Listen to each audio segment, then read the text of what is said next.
Et vous êtes sur la liste noire du Qatar. Votre nom est cité parmi une liste de personnalités qui, d'après la presse britannique, ont été, sont peut-être encore, espionnées pour le compte du Qatar. Pourquoi vous?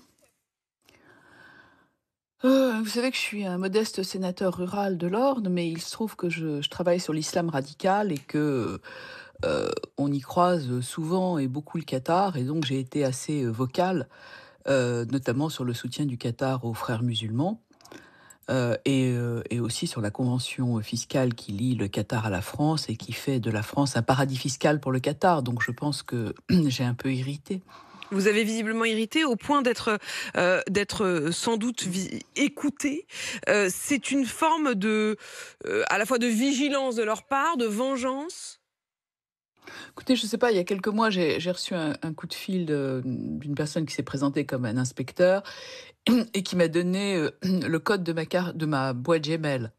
Donc j'ai eu un choc. Il m'a pas Ouais. dit, ni pourquoi ni comment et puis il a raccroché, ce qui m'a laissé dans un abîme de perplexité. Évidemment, j'ai changé tous mes codes et cetera et puis j'ai lu, comme beaucoup, les journaux britanniques Attendez, 48 racontez-nous heures. ça, Nathalie Gourlet.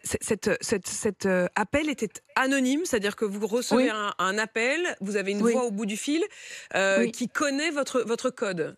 Oui, exactement, mon mot de passe de ma boîte Gmail, oui. Et ils vous ont rien demandé, c'était simplement pour vous mettre la pression en quelque sorte, pour vous dire voilà, on sait ça de vous. Exactement. Et ça, c'était quand? Il y a à peu près 8-10 mois, je pense, enfin, je me Vous mais il y a oui, oui, il y a un vous n'en certain avez temps. rien fait, vous ne vous êtes, que faire derrière? Vous n'aviez C'était quoi? C'était un Mais appel anonyme? C'était j'ai changé mes codes, j'ai mis une box de cryptage, mais je savais pas d'où ça venait et ça m'a fait peur surtout. Ouais. Et depuis, vous avez, vu votre nom donc, dans, Voilà. cette Mmh. liste de personnes espionnées pour le compte du Qatar. Qu'est-ce que vous pouvez faire? Est-ce que vous aurez les moyens de est-ce qu'on vous dit que vous allez pouvoir porter plainte? Est-ce qu'il y a moyen de remonter? Ah bah, de toute façon, évidemment, je vais consulter, mes avocats, j'espère avoir le soutien, de l'institution aussi, parce que si c'est la boîte Gmail, ça peut être aussi la boîte du Sénat et puis je suis sûrement pas toute seule dans ce cas-là, bien qu'étant probablement sur ce sujet la plus vocale et puis surtout, peut-être coordonner, si monsieur Platini m'entend, peut-être peut-être Qui est lui-même sur coordonner la avec liste?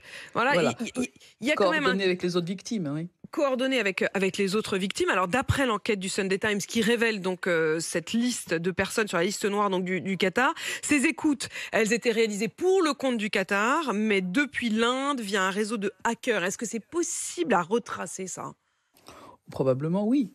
Probablement oui, ça va demander, des moyens. Il va falloir que la justice, s'en empare, mais je crois qu'un de vos collègues de Mediapart avait déjà eu la puce à l'oreille et avait engagé une procédure également. Donc je pense qu'il y a aussi des journalistes britanniques et d'autres journalistes qui ont été écoutés. Je pense qu'on va, quand même, coordonner tout ça. Ça me semble être la seule façon. On n'aura jamais les moyens du Qatar pour, assurer notre défense, mais je pense qu'il va falloir de toute façon engager des poursuites. Moi, j'en resterai évidemment pas là. C'est quand même d'une violence absolue.